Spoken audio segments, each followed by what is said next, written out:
Semua orang pasti tahu tentang tokoh ini, Raden Ajeng Kartini. Halo semuanya, nama aku Fit dari kelas 10B, dan hari ini aku akan menyampaikan biografi tokoh sejarah yang penting, R.A. Kartini. Tokoh sejarah ini memainkan peran utama dalam perjuangan hak perempuan, terutama hak pendidikan. Sosok wanita ini mempunyai pemikiran yang sangat progresif, jauh dari pemikiran yang ada pada zaman itu. Pada kesempatan ini, mari kita bahas peristiwa-peristiwa dan ideologi yang istimewa dan berkarakteristik dengannya. Video ini akan didasarkan buku Kartini, Hidupnya, Renungannya, dan Cita-citanya. Jilid kedua, karya dari Wardiman Joyonegoro yang diterbitkan oleh Buku Obor dan dirilis pada Agustus 2024. Buku ini melampirkan terjemahan surat-surat Kartini dan petikan-petikan penting dari kehidupan Kartini yang telah dilampaui olehnya. Buku ini membahas latar belakang dan cerita hidup Kartini sampai kejadian-kejadian terjadi setelah wafatnya. Kata-kata emansipasi wanita hampir selalu berhubungan dengan era Kartini. Tokoh ini terkenal dengan pembangunan sekolah khusus wanita dan surat-surat yang ditulis olehnya. Namun, hal itu menumbuhkan pertanyaan. Apakah hanya itu yang dia lakukan?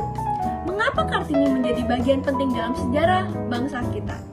Raden Ajeng Kartini lahir pada 21 April 1879 di Jepara, Jawa Tengah. Kartini adalah anak dari R.A.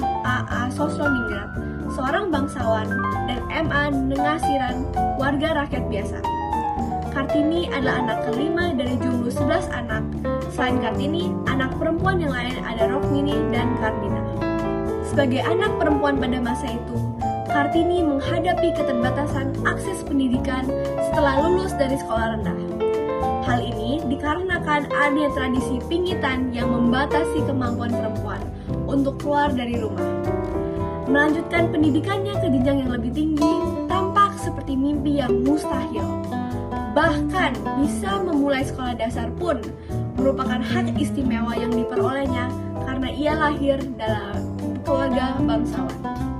Walaupun Kartini merasa putus asa dan dicekam oleh kesedihan yang tak terhingga, ia memulai membaca buku dan mempertanyakan tradisi-tradisi yang ada pada zaman itu untuk memperluaskan pemikirannya dan pemikiran tentang emansipasi wanita. Bahkan pada usia muda, Kartini mempertanyakan pendudukan perempuan di masyarakat. Waktu pada masa kecil dihabiskan menetapkan keinginan Kartini untuk mengganti tradisi-tradisi tidak adil yang sudah ditetapkan jauh sebelum ia lahir. Tetapi, Kartini mempunyai teman yang menemaninya selama masa pingitan bernama Letsi Damar, anak dari kepala sekolah.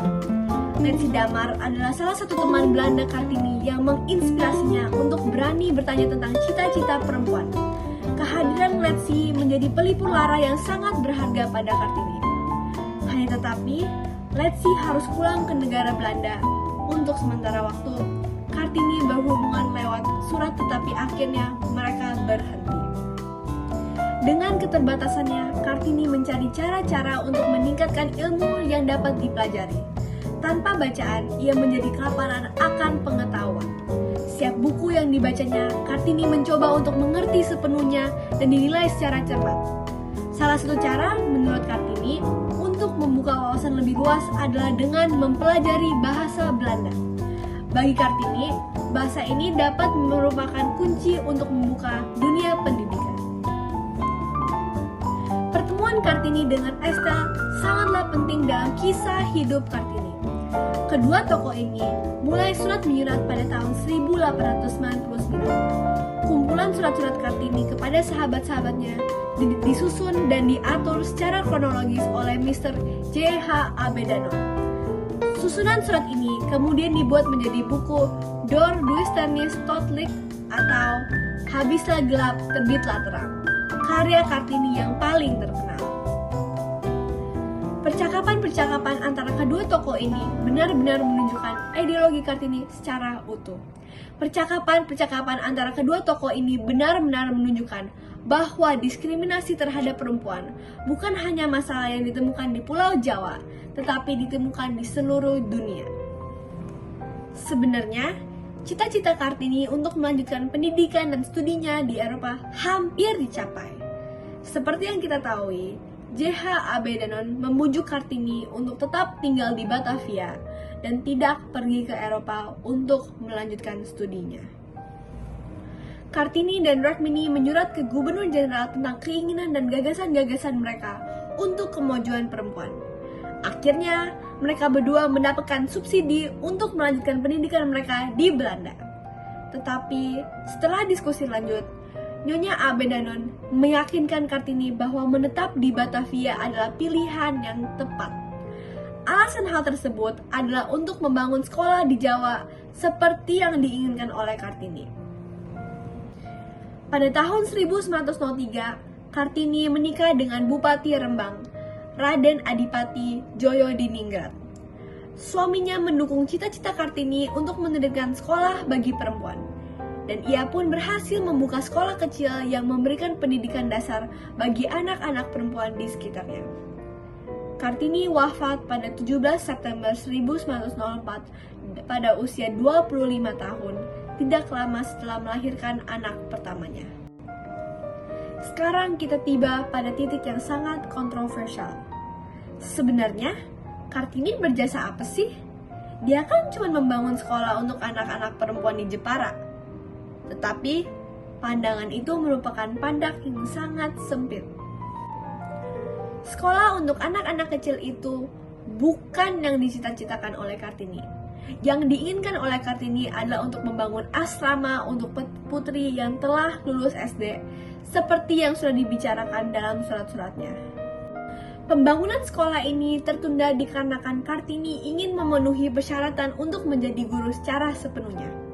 Mr. Abedanon dan sahabat-sahabatnya lain menginginkan Kartini untuk memimpin sekolah tersebut tanpa adanya ijazah guru. Tetapi Kartini menolak. Tetapi sayangnya, Kartini tidak mendapatkan kesempatan untuk mewujudkan niat sebenarnya. Memang sudah menjadi nasib Kartini. Keberadaan tokoh-tokoh seperti Kartini memang ada, tetapi mereka tidak seprogresif Kartini karena ia berhasil melampaui semua peluang dan menjangkau lebih banyak orang. Kartini dapat mengangkat ideologi nasionalisme bukan secara sempit, tetapi dalam cara menilai negara Indonesia dan lain secara setara. Kartini seringkali digambar sebagai myth dan dewi yang sempurna, tanpa adanya kesalahan. Tetapi dengan mempelajari penulisan-penulisan Kartini secara dalam, kita dapat sadar bahwa Kartini itu jauh dari sempurna. Dan itu merupakan hal yang wajar dan tidak apa-apa. Dia bukan seseorang yang memberikan pendidikan pada perempuan di seluruh Indonesia secara sendirian. Dia bukan seseorang yang tidak pernah membuat kesalahan. Dia adalah seseorang yang berjuang dengan tulus dan memikirkan kepentingan orang lain tanpa mendahulukan kepentingan diri sendiri. Perjuangan Kartini dan perempuan-perempuan Indonesia masih belum selesai. Kita telah mencapai banyak kemajuan sejak perjuangan Kartini, tetapi wanita Indonesia tetap harus berjuang untuk mencapai adanya kebersamaan hak dengan kaum pria. Mari kita menghargai perjuangan Kartini dengan melanjutkan warisan yang sudah ditinggal olehnya. Pemikiran-pemikiran Kartini bersifat sangat progresif. Ini dapat dibuktikan dengan munculnya ide-ide tentang pentingnya pendidikan perempuan, penghapusan tradisi poligami, kawin paksa dan pinggitan, maupun tentang ketidaksetaraan bangsa Indonesia dibanding Belanda pada surat-surat Kartini. Meski hidupnya singkat, pemikirannya berdampak besar bagi perjuangan hak perempuan di Indonesia. Habis gelap terbitlah terang. Jadilah Kartini masa kini yang berani mewujudkan mimpi dan menebar manfaat bagi sekitarnya.